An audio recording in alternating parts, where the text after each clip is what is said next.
ಜೆಟ್ಲ್ಯಾಗ್ ಪಬ್ನಲ್ಲಿ ಮುಂಜಾನೆವರೆಗೂ ಸೆಲೆಬ್ರಿಟಿಗಳ party ಮಾಡಿರುವ ವಿಚಾರವಾಗಿ ಸುಬ್ರಹ್ಮಣ್ಯ ನಗರ ಪೊಲೀಸರು ಮಾಲೀಕರು ಹಾಗೂ ಮ್ಯಾನೇಜರ್ ಮೇಲೆ ಎಫ್ಐಆರ್ ದಾಖಲಿಸಿದ್ರು. ಜೊತೆಗೆ ನಟ ದರ್ಶನ್, ರಾಕ್ಲೈನ್ ವೆಂಕಟೇಶ್, ಅಭಿಷೇಕ್ ಅಂಬರೀಶ್, ಚಿಕ್ಕಣ್ಣ, ಪ್ರಜ್ವಲ್ ದೇವರಾಜ್ ಸೇರಿದಂತೆ ಕೆಲ ಸೆಲೆಬ್ರಿಟಿಗಳಿಗೆ ನೋಟಿಸ್ ನೀಡಲಾಗಿತ್ತು. ಈಗ ಆ ನೋಟಿಸ್ ಬೆನ್ನಲ್ಲೇ ಇಂದು ಸುಬ್ರಹ್ಮಣ್ಯ ನಗರ ಪೊಲೀಸ್ ಠಾಣೆಯಲ್ಲಿ ದರ್ಶನ್ ಆ್ಯಂಡ್ ಟೀಮ್ ವಿಚಾರಣೆಗೆ ಹಾಜರಾಗಿದ್ರು. ಸಂಗೀತ ನಿರ್ದೇಶಕ ವಿ. ಹರಿಕೃಷ್ಣ, ನೀನಾಸಂ ಸತೀಶ್, ಡಾಲಿ ಧನಂಜಯ್ ಹಾಗೂ ಅಭಿಷೇಕ್ ಅಂಬರೀಶ್ ಕೂಡ ಪೊಲೀಸರ ವಿಚಾರಣೆಗೆ ಹೋಗಿದ್ರು. ಜನವರಿ 3ರಂದು ಓರಿಯನ್ ಮಾಲ್ನಲ್ಲಿರುವ ಜೆಟ್ಲ್ಯಾಗ್ ಪಬ್ನಲ್ಲಿ ಕಾಟೇರ ಚಿತ್ರತಂಡ ರಾತ್ರಿಯಿಂದ ಬೆಳಗಿನ ಜಾವದವರೆಗೂ ಸಕ್ಸಸ್ ಸೆಲೆಬ್ರೇಷನ್ ಮಾಡಿತ್ತು. ಇದೇ ವಿಚಾರವಾಗಿ ಸುಬ್ರಹ್ಮಣ್ಯ ನಗರ ಪೊಲೀಸ್ ಸೆಲೆಬ್ರಿಟಿಗಳಿಗೆ ನೋಟಿಸ್ ನೀಡಲಾಗಿತ್ತು.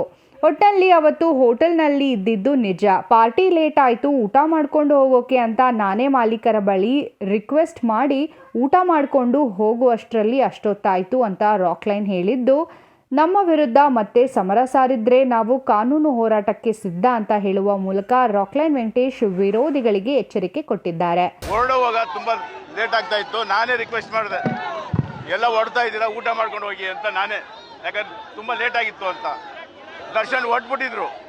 ಸೊ ನಾನು ಧನಂಜಯ್ ಅವರು, ಸತೀಶ್ ಆಗ್ಬೋದು, ಅಭಿಷೇಕ್ ಅವರೆಲ್ಲ ಇದ್ದಾಗ ನಾನು ಅವ್ರನ್ನ ರಿಕ್ವೆಸ್ಟ್ ಮಾಡಿದೆ.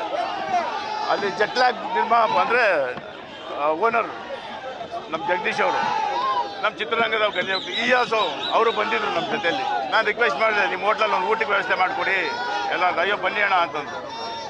ಏನು ಪ್ಲ್ಯಾಂಡಾಗಿ ನಾವೇನು ಪಾರ್ಟಿ ಮಾಡಬೇಕು ಅನ್ನೋ ಉದ್ದೇಶದಲ್ಲಿ ಇರಲಿಲ್ಲ ನಮಗೆ. ಸಿಬ್ಬಂದಿಗಳೆಲ್ಲ ಹೊರಟ್ಬಿಟ್ಟಿದ್ರು ಜೆಟ್ಲ್ಯಾಗಲ್ಲಿ. ಹೋದ್ಮೇಲೆ ಪಾಪ ಅವ್ರನ್ನ ಕರೆಸಿ ತಿರ್ಗಾ ಎಷ್ಟು ಆಗುತ್ತೋ ಅಷ್ಟು ಊಟ ತಿಂಡಿ ಕೊಡೋದಕ್ಕೆ ಲೇಟ್ ಆಯಿತು.